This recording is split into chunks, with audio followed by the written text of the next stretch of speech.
Hey, how's it going?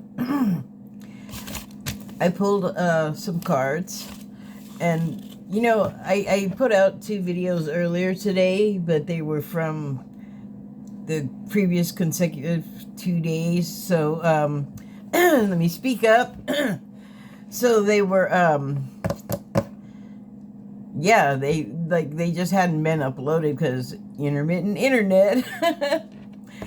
But, oh, you know what? Before I get rolling, let me show you my signs. And I think I'm going to turn on another light. I'll be right back. I'm just going over here. I'm back. Okay, so, there. Now, when I move my camera, I don't want to because it's set right or nice. Or it's set the way I liked it. But please look at the signs. That is my disclaimer portion of the video.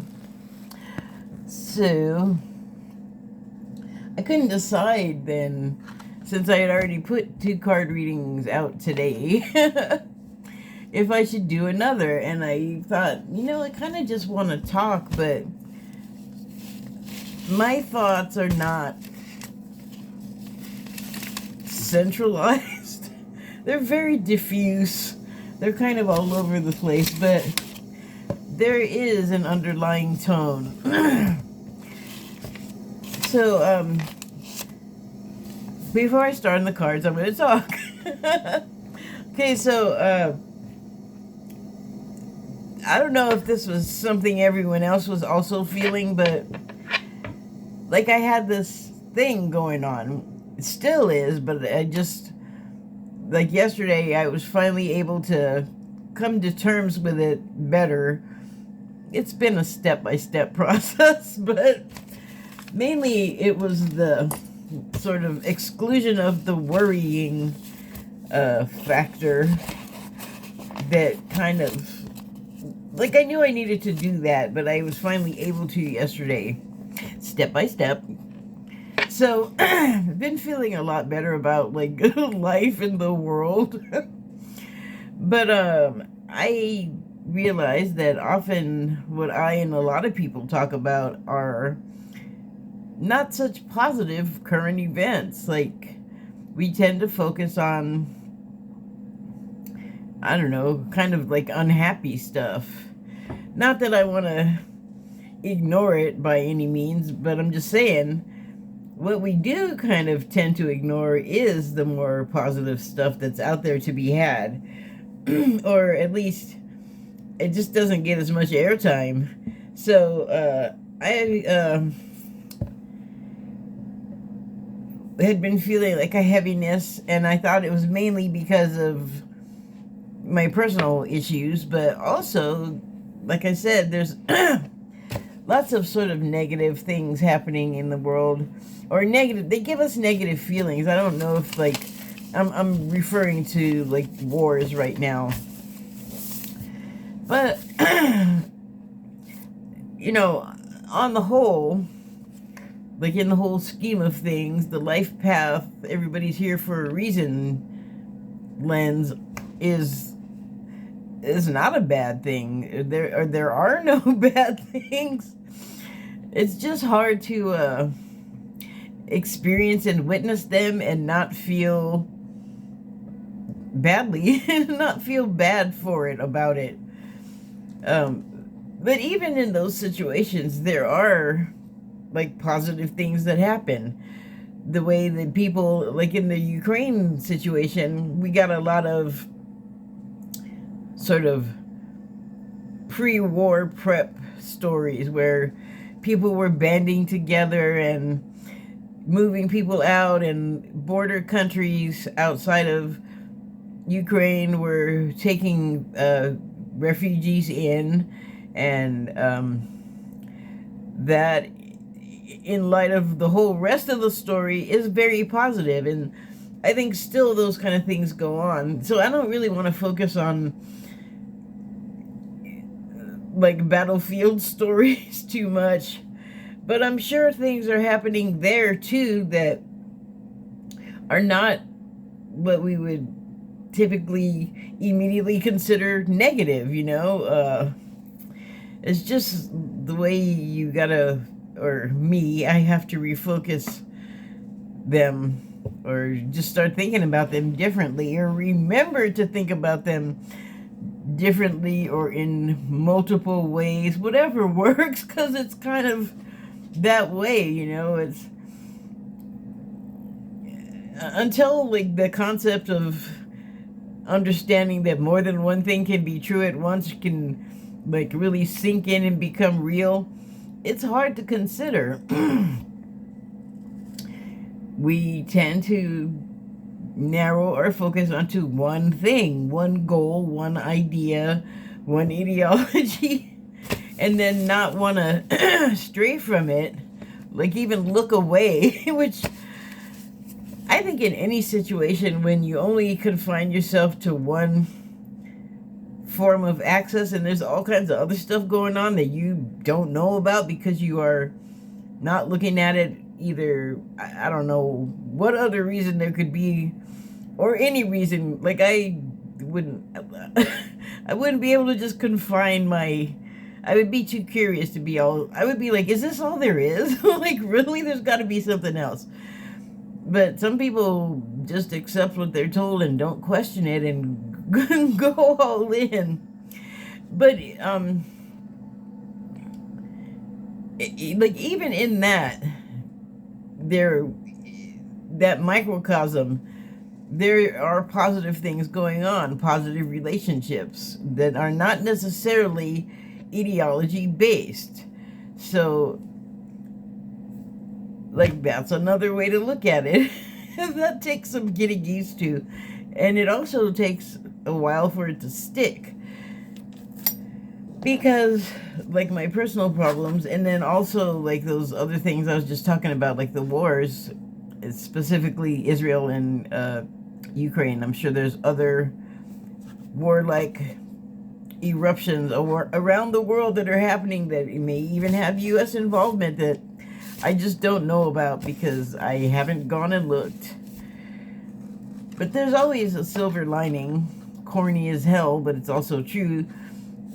And maybe it comes later when you can like have survived something really challenging and can look back and go, oh, I've talked about this before. I look back and go, oh, wow, you know, because of that, I know this. So it's also remembering, like, now can be crap, but the future probably won't be if you survive to get there.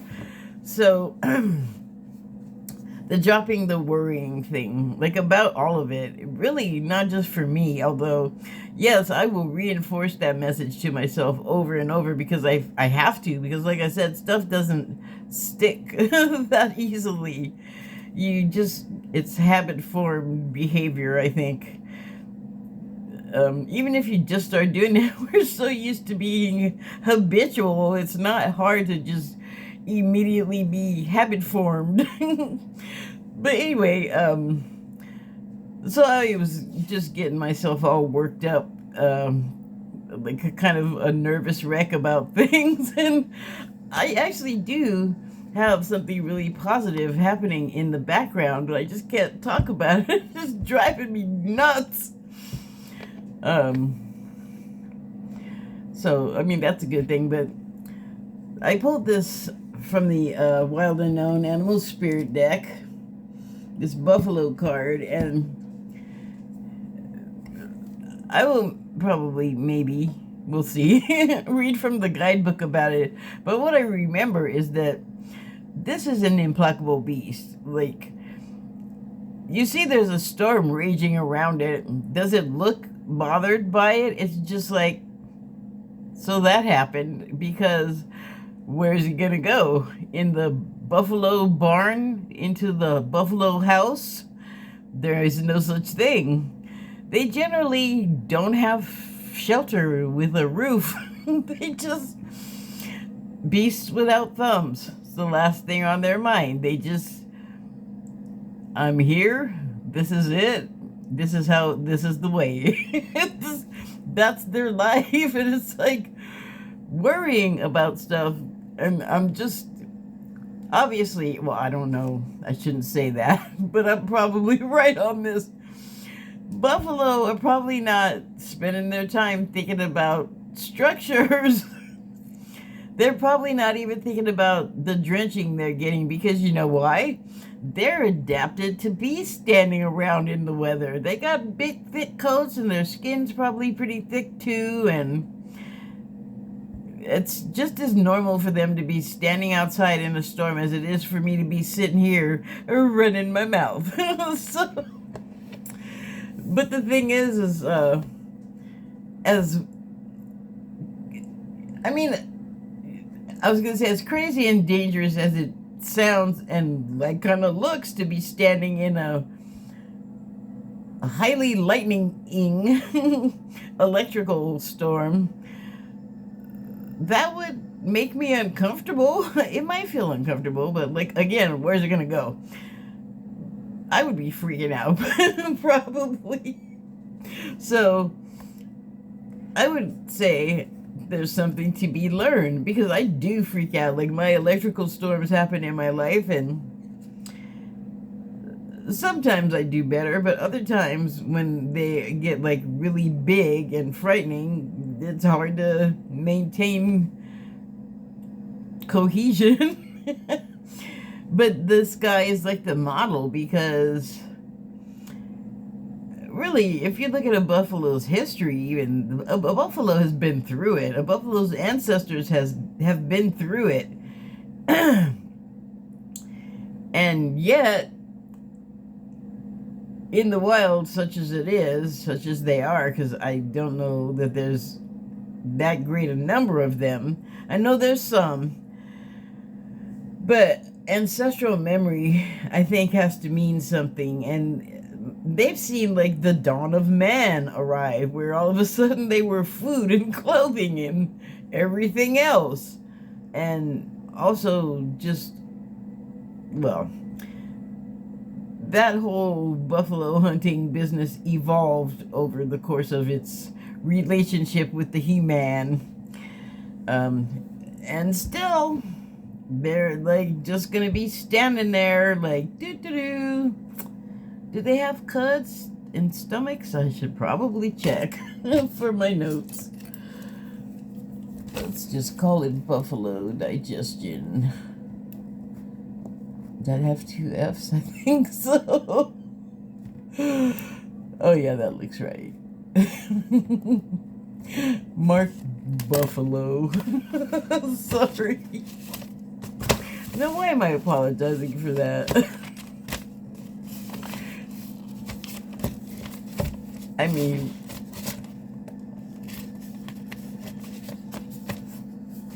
oh, never mind. Never mind what I mean. So, this energy right here, hello. This would be an earth energy card, and where'd you go? You were just, there he is. He just buffed my shin and disappeared. I think you went straight underneath my chair. Anyway, the earth energy, they're standing on the ground in the electrical storm, and I just realized the electrical context of grounding, and it's certainly like the same thing here, but I mean the grounding to center yourself and to get. I mean, I could do this. A human could do this, but this guy's really got like all 4 feet on the floor. That was the thought. As a foundation, though, to their groundedness. Like, I know cows can be tipped, right? Presumably these could too. I wouldn't do it. They're not domesticated to the best of my knowledge. And those horns are probably used exactly in the manner that they were evolved for, defense and offense. So, yeah, don't be tipping these guys. Anyway, they're out there being sedate and calm in the midst of chaos, in this picture anyway, but I think that's often true of their, like, of their life and their like ancestral history through all of the trauma and upheaval and slaughter and death and loss and blah blah blah. Death is not the end. I don't know how philosophical these things are, these guys, but symbolically, I would say they are the model for maintaining calm when there's storms going off all around. Something that probably everyone could benefit from, that grounded energy.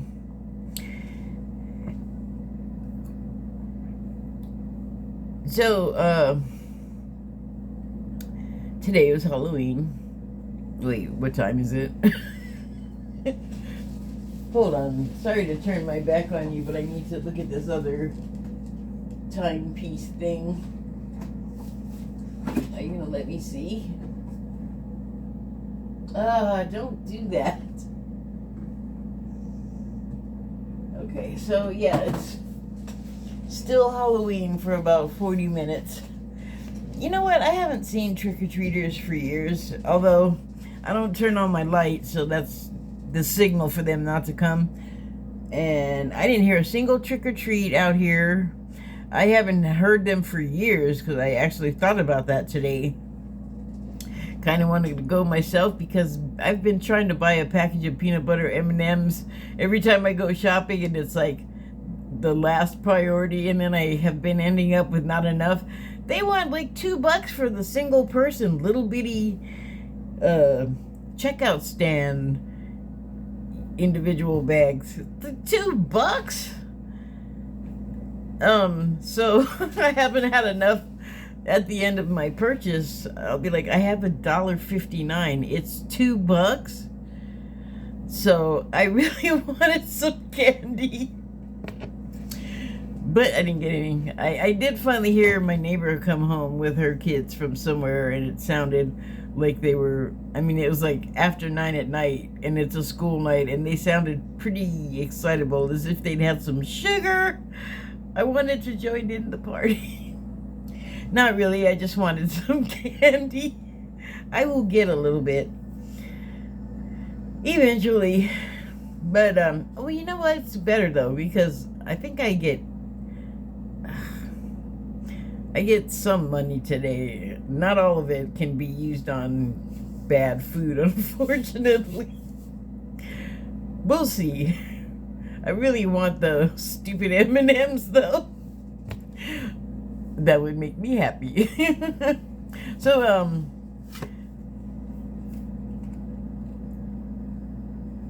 I think that probably, especially for the place where I live, the kids here, it is low-income housing, although there's a lot of new cars on the lot, so I'm not sure how that works. But the kid that lives nearby me, I know, is not a new car person. They're a no-car person like me. And there's other people here that really are low-income, so I think that their kids probably went to school functions, because, and this is odd to me, and I know it's different from when I was a kid, in the fact that people are way more aware of and afraid of child criminals, child molesters, kidnappers, whatever. You know, when I was a kid, they were like, okay, get out of the house. Like, there was, you know, no internet, blah, blah, blah. But it was like, don't hang around the house, sitting around all day. Go outside, get some fresh air, go play with your friends. I mean, I remember sometimes they would, like, rag at me or my cousins if I was there with them to go outside. Like, it was just really bothering them that we were in the house. Or else if we wouldn't go outside, they'd be like, okay, do a bunch of chores. And it's like, damn.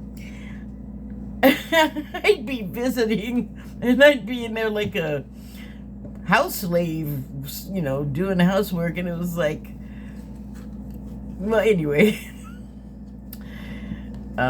Where was I going with that? Hell if I know. It's kind of a funny memory. Oh, Cinderella. That's kind of the thing I was thinking of. A washerwoman. I don't know. Why was I talking about that? Oh, because I didn't see any trick-or-treaters, and yeah. So, I mean, that's a good thing. People thinking of the safety of the children and still wanting to let them have a good time. That is good.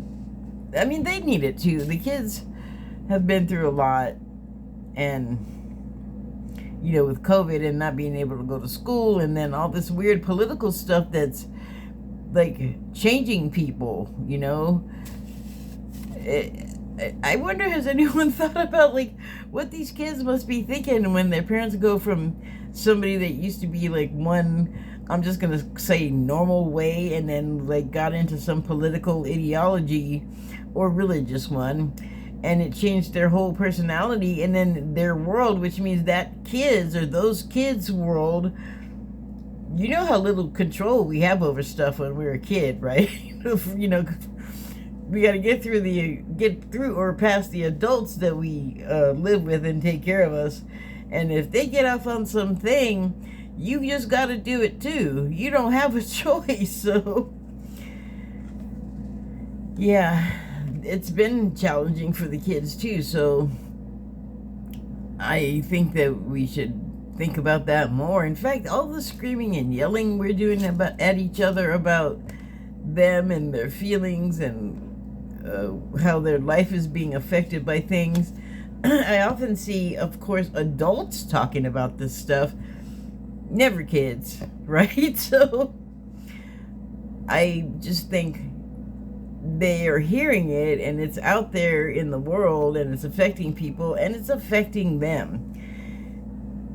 And just thinking about it makes me have this out of control feeling, like I'm going to get washed off the deck of a boat or something, before someone can grab me and haul me to safety, if I were that kid. So, I think we need to think more about how the adult world is making them feel, because I'm an adult and the adult world is making me feel kind of funky, and I have, in a way, more defenses against that kind of thing because I just got more years on me than a kid, but it's still. So, Netcaster is the card that I pulled from the Shaman's Dream Oracle deck, and it's number 42, and woo, I just almost flipped a bowl that I did not want to flip. That's got stuff in it. 4 and 2 is 6. And here's this woman, it looks like, in a big sun hat with a big, like, tea rose or something on the top of it. And she seems to be standing kind of in a pool a little bit, or actually maybe it's a little bit of a promontory or a peninsula that she's standing on and casting her net. And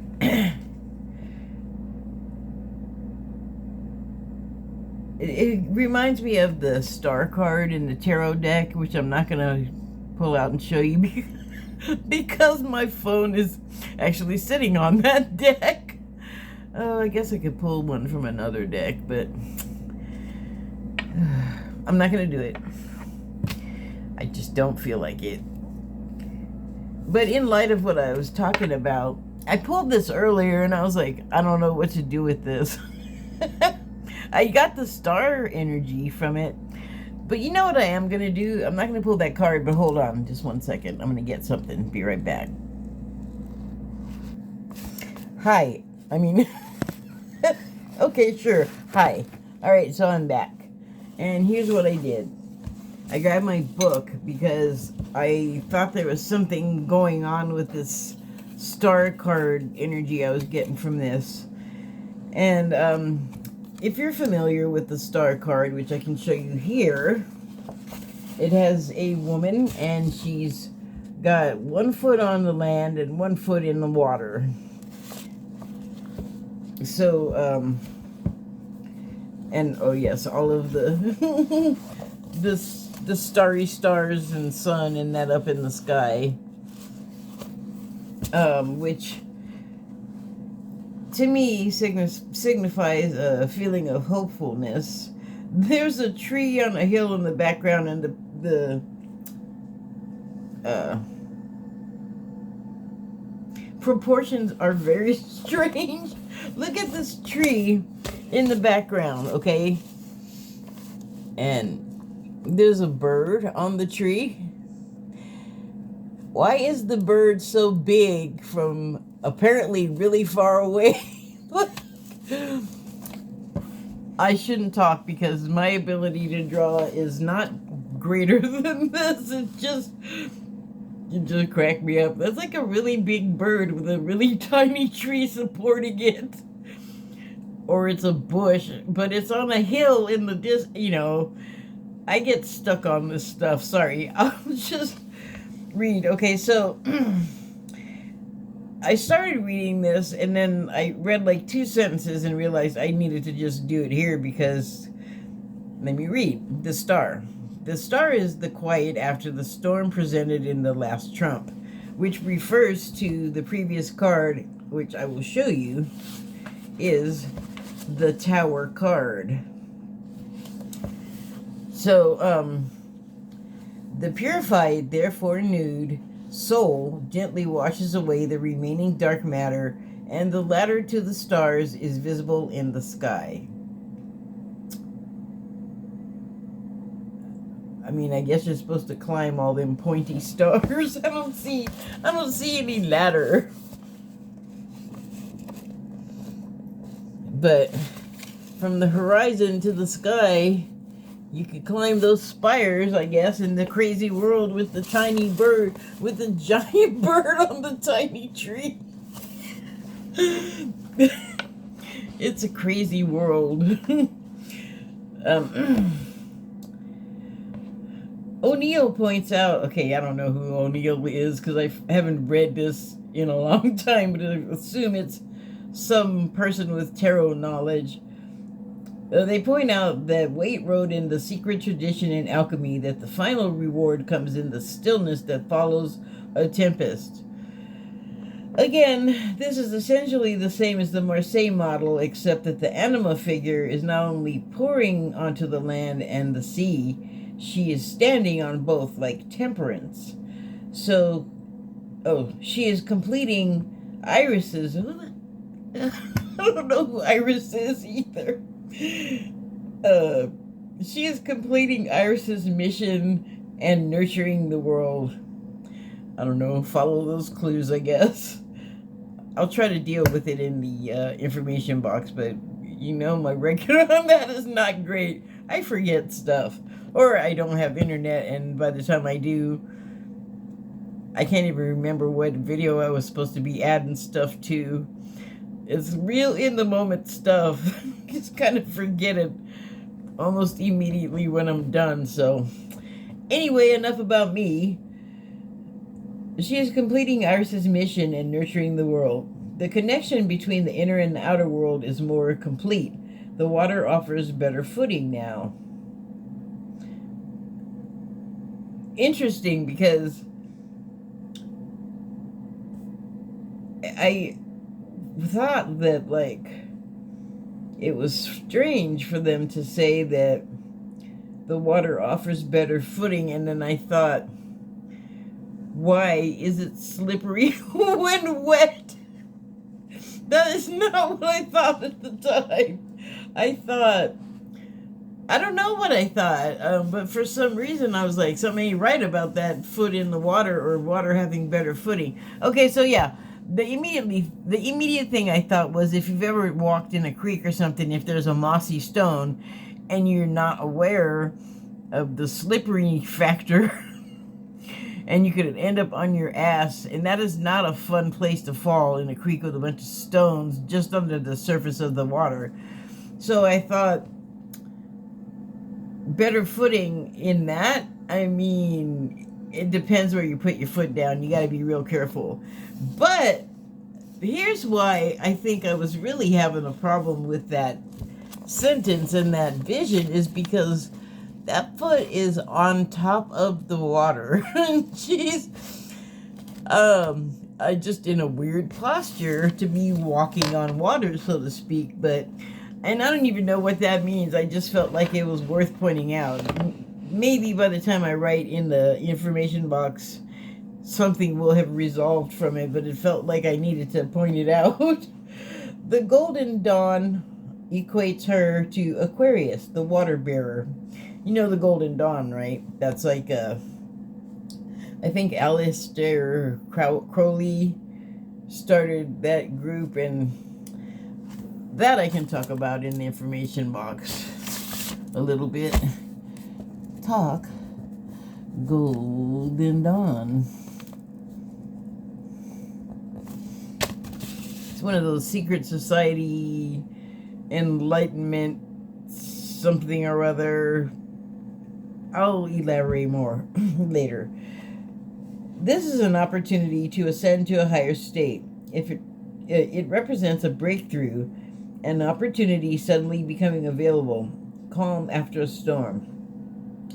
It is like forgiveness after an argument, or clarity after the disillusionment of the last trump. So, that is funny, the end of that sentence too, for obvious reasons. The disillusionment of the last Trump standing. There's going to be a lot of Trump disillusionment, apparently, if we're going to go by all the legal cases against the main Trump, the big man Trump. Sorry for turning my back on you again, but I gotta put this back.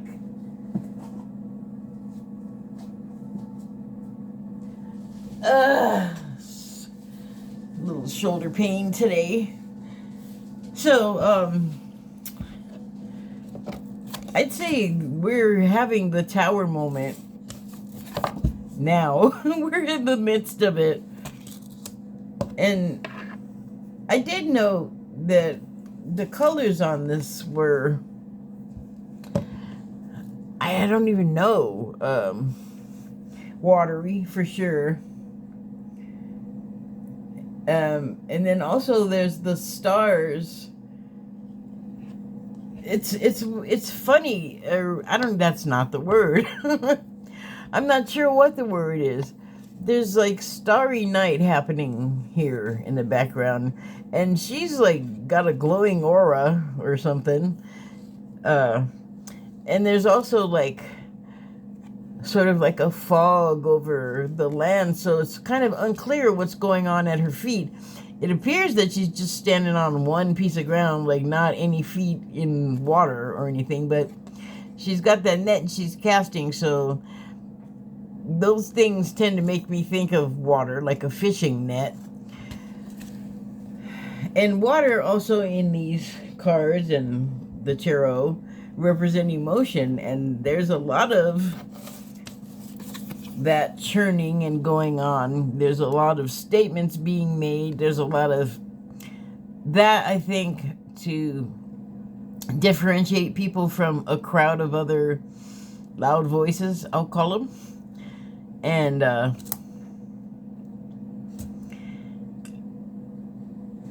it's like everyone's kind of casting out for something. I don't think that excludes any element of society. I think everyone right now is feeling the storminess, the uncertainty, which makes us insecure and fearful, which does not help when there's something like this going on, like panicking when you have a moment where panic is not going to help you, will really be harmful to you. And you want to maintain your calm. You want to act like there's not even a storm going on around you, or it's just normal. It's just there. It's part of the world you live in. And not to get so upset about something, oh my goodness, so much larger than yourself that you can't really do a thing about. as an individual, like a storm.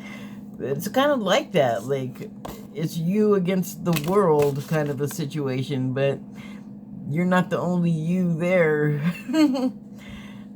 So I don't know, like I think, casting about for something more positive is perhaps what this sort of embodies. Certainly there's a lot of us looking for things to go our way that haven't. That would be a positive. But also there are plenty of us that are like, I'll be here when the positive comes, or if it doesn't, I'm just gonna be here regardless, and I'm gonna go on living my life as if those things are not important and don't matter. Let go of that worry, that fear, that insecurity. And you know what? We shouldn't be afraid to be hopeful and be casting about for happier things. I think,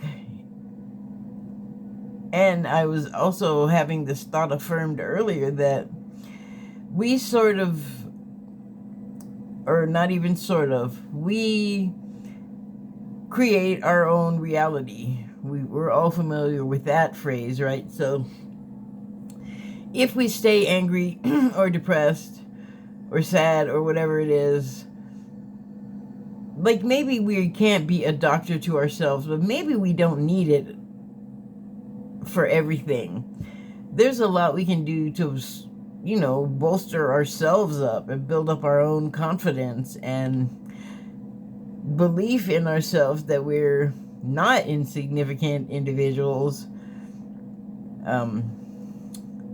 And a big thing to one person, it might look small to someone else, but that's subjective. We can't make those kind of judgments. We do, but without understanding and context and all these other important things to understanding, I feel like when we do, we're doing everybody a disservice.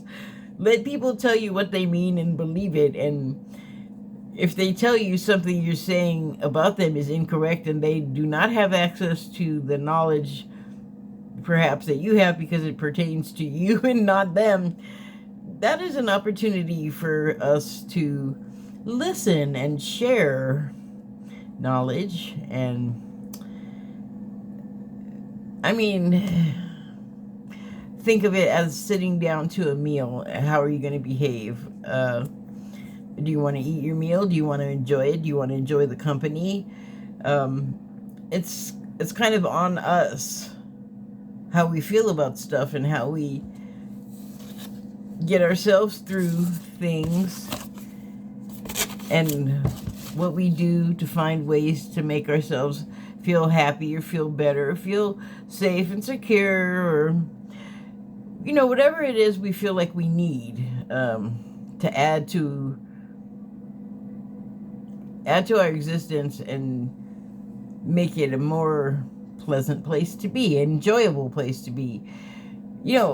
I'm about to wrap up here, but a few years ago, I got one of these fake people on Twitter. It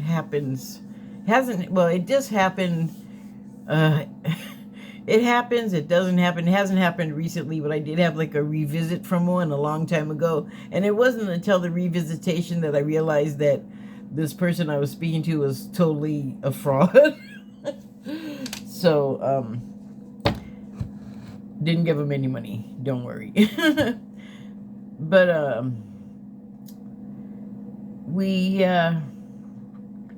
what the heck was I gonna say?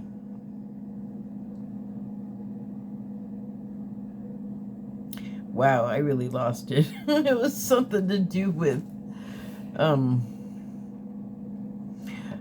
oh, well, yeah, just finding the positive to really just make ourselves feel better. And that's probably going to look different for everyone. One thing that we have a real problem with, I'm just going to keep it to myself. I do see it in the world, but I'm just going to stick with my own stuff. So I am trying to detach from the whole judging of people. And it's really difficult because it's like that habitual thing I was talking about. So easy to just slide into it, even though I want to do better and I know better. And even saying it's just what I've always done, it just doesn't feel like enough of a thing. It's not it. It's such an excuse in the worst sense of the word. I just want to get out of doing it. And I think it's a fine line between observing, and judging. But a big deal, a thing that would make a big difference is if I didn't feel like I had to make a public comment about it. And I'm not talking about here, I'm talking about like in comment sections, because full disclosure, that's probably where some of my worst behavior still lives. I do my best to curb how I say stuff, and I really have to, particularly on YouTube, because even if I feel like I'm observing the rules and not, like, I'm not outright tearing people down and calling them names or anything like that. I don't even do that off screen, so that would just be weird. But I have found that even insinuations I've made have gotten my, I didn't get in trouble per se, but the post wouldn't go up. And I would edit it and be going, what is wrong with what I just said? And I could look at just comment after comment after comment of what I feel like is way worse stuff, but it's like something that I've insinuated, like said it without saying it, that I've gotten in trouble for. Smart-ass algo. But I don't like it when I see other people doing it and getting people all wrong, especially if it's me. And so I imagine everybody else also feels the same way. And I don't think anyone likes it when someone has something not positive to say about something that you said that you feel strongly about, or you feel like you had every right to say, or whatever it is. Someone can always come along and contribute something unhelpful. And why are we doing that to each other?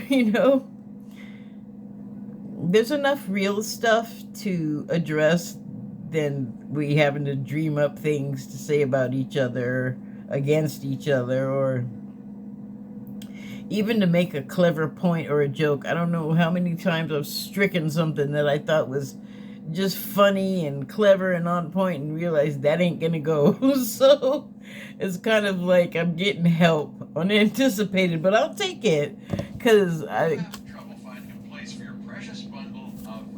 can't do it by myself. Nobody asked you, ad person. Oh, it ended before I could skip it. I'll get you. Ads. Thank you and good night.